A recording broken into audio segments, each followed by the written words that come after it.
Hello friends, welcome to my channel Eat with Salisa.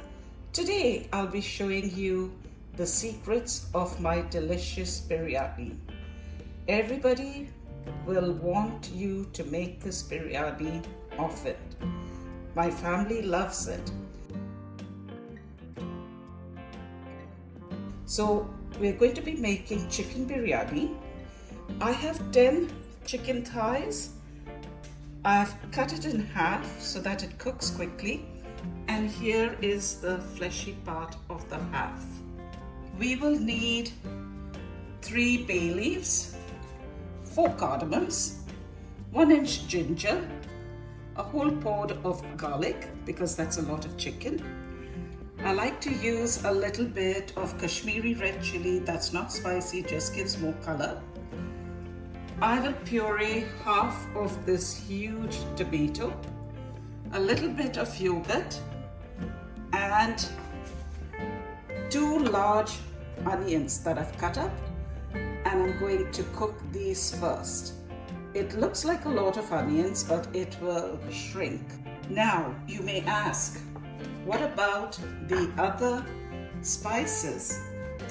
Let me introduce you to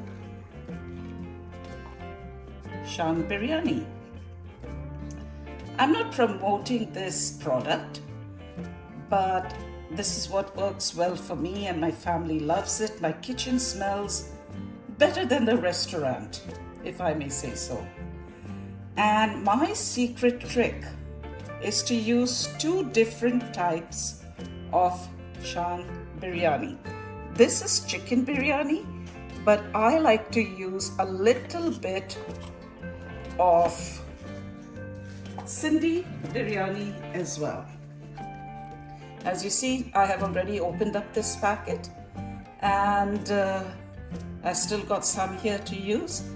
And if you've seen the Sindhi biryanis, they use potatoes, so I've got potatoes as well to add to this. For garnishing, I will use mint, cilantro. First things first, I'm going to put my chopped onions, finely chopped onions, in the pan without any oil.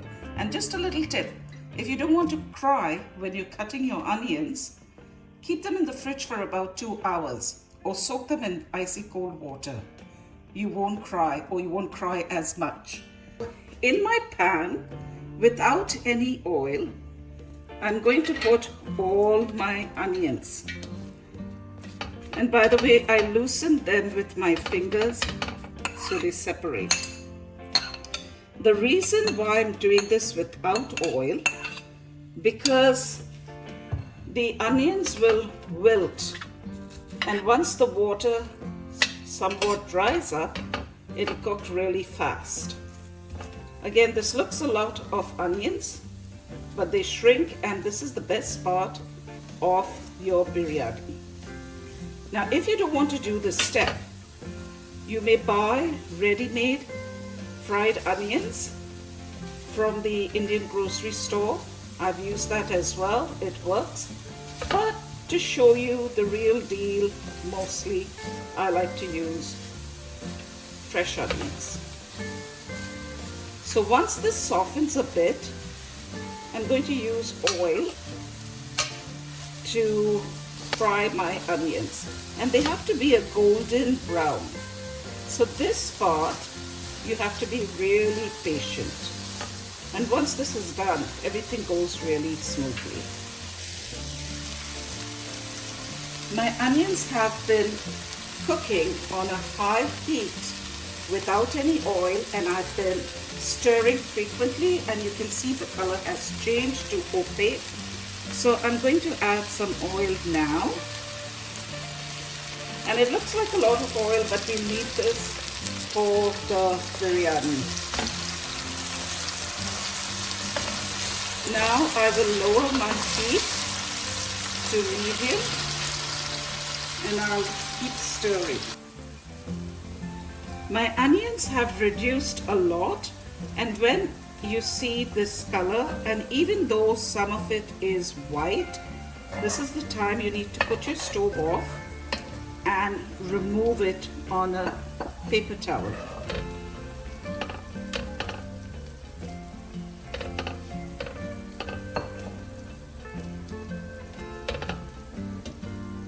Now, when you put the oil in, do not cook it on a very high heat because some of it will get more brown than the others. This is the onions that I've removed on a paper towel, and make sure you spread them. The next step would be to add the ginger garlic to some of the onions that I've left in the pan. Here goes my chopped ginger garlic, the 3 bay leaves, and out of the 4 cardamoms, I'm going to use only 2. Saute the ginger and garlic a bit with the bay leaves and the 2 cardamoms. And I like to use a wide pan for this because there is a lot of chicken and you can just spread out your onions and your bay leaf and your ginger and garlic for it to all cook evenly. I have 2 tablespoons here of the chicken biryani spice mix from Shan, and you can see it has peppercorns and cardamom in it. This is the big cardamom, not the green cardamoms. It's the black cardamom. And I have 1 tablespoon of the Sindhi biryani, and it has some spice in it as well, like cloves, and it has this aloo bukhara in it, in the Sindhi biryani. So, aloo bukhara is an Indian plum. So this is dried and put in the packet. That's why I feel this is so easy to do. And you have everything together in here. You've got cloves, cinnamon, and the best result is my little secret where I mix 2 Shan biryanis together. You can mix any of the Shan biryanis, but you must definitely try and add some Sindhi biryani in it. In goes my Shan spices, and if you're using this spice mix, please do not use salt because salt is already included. I will use very little salt when I'm cooking my rice. Next goes the 2 teaspoons of the Kashmiri red chili powder. Again, it's not spicy, it just gives color. I'm going to saute this.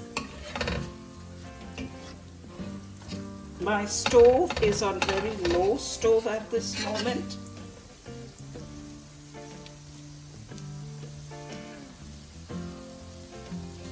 And you can see the aloo bukhara, the dried plum. Now I'm going to add the pureed tomatoes. And the key is not to have too much of liquid in your biryani because all the spices get into the sauce, so to speak, of the biryani, and you can't have very liquidy sauce in your biryani rice. So I'm going to cook down this tomato puree for some time. Now, the aloo bukhara or the Indian plum, it gives like a tamarind sweet and little sour taste, and it does have a pit in it. Many people chew on it, but please don't bite too hard into it. If you get fresh aloo bukharas in India and other places, that is great. Now I'll add just a little bit of yogurt because even yogurt releases water, and I don't want to have too much of liquid in this. I can add some water later on if I need. And when you add yogurt, you must cook it and spread it really quickly. The aroma right now is smelling like a restaurant. I know your family and friends will enjoy it just as mine did and still do. Now's the time to add the chicken.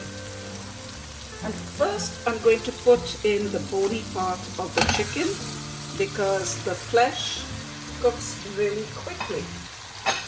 I'm going to lower the flame to medium low and stir in this chicken into the spice or masala.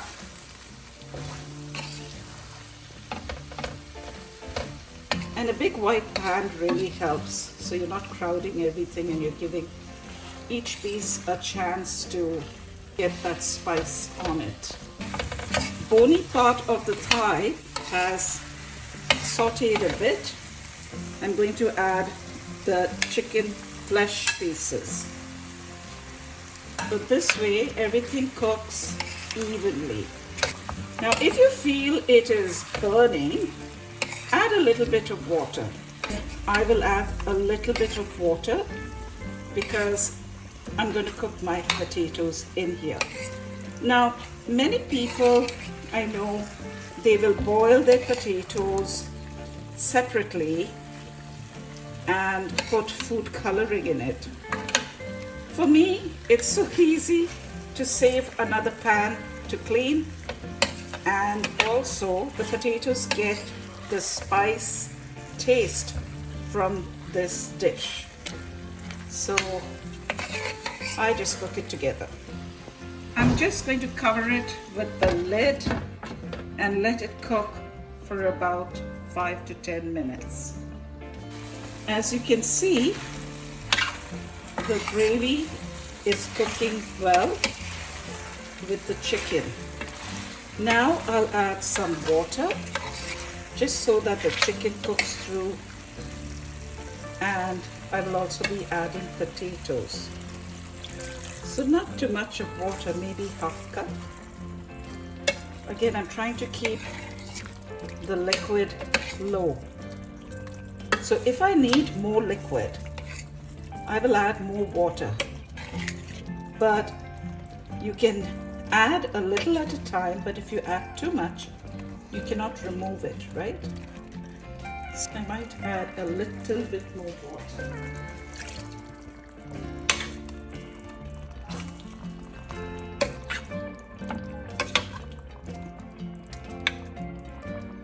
And I'll cover and let this cook, and then I'll add my potatoes.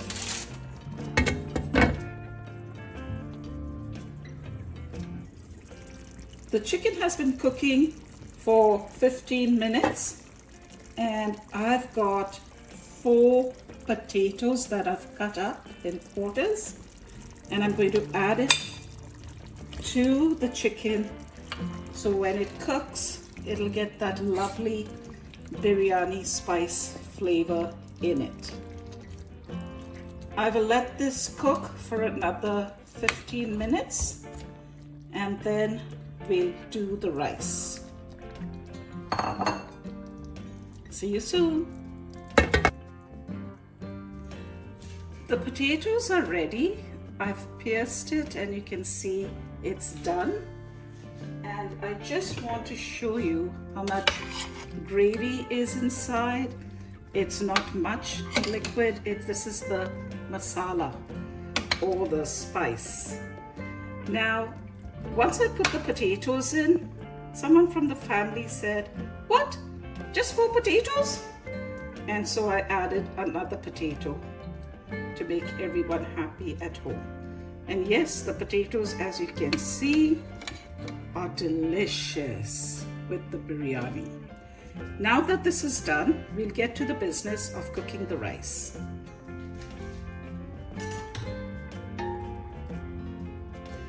I have 4 cups of rice in here, this measure cups, the regular cup measure, and I've put 2 serrano chilies in there. That will give lovely, delicious flavor. You can use this whenever you are steaming rice. And I've got 2 of those cardamoms, and I'm going to put a little bit, half teaspoon of cumin seeds. If you don't have cumin, you can leave it out. Now to the rice, I'm going to add hot water. That's 1 cup, 2, 3, the 4th cup of hot water, and I'm going to put another half cup. So 4.5 cups of hot water. So the water level should be slightly above the rice. I'm going to cook this on a very high flame till it comes to boil. Although this is boiled water, with the rice it will be cool. I'm going to cover the pan and let it come to a boil, and then I will bring it down to the lowest of low simmer, and I'll let that simmer for about 15 minutes, after which I will put my stove off and let it stand in its steam for another 10 minutes. And I'm going to cook my rice fully. My rice is ready, and I'm just going to put in a little bit of egg yellow food coloring. If you want, you can soak it in milk, but I just put the powder and toss it around this way. And if you don't want to use food coloring, that's fine. You don't have to. I don't use too much, but it just makes it look a little biryani kind of style.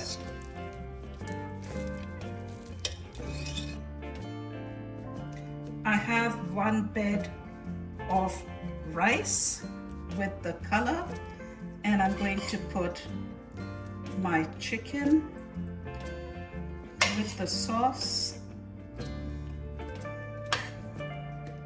some of the sauce as well,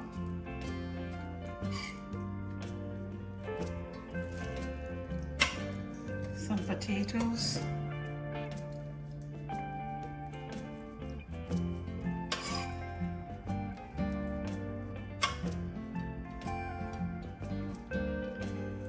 and a little bit of the brown onions, caramelized onions.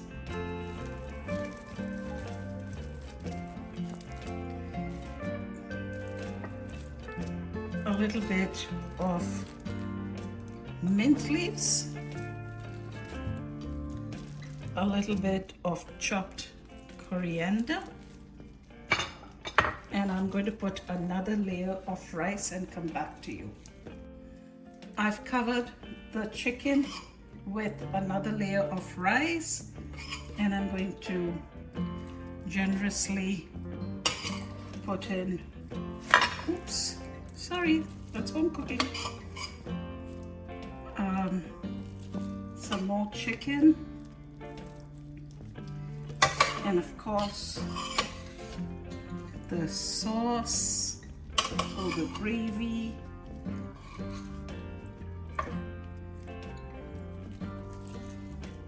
Another potato maybe. Cilantro, mint, and some of that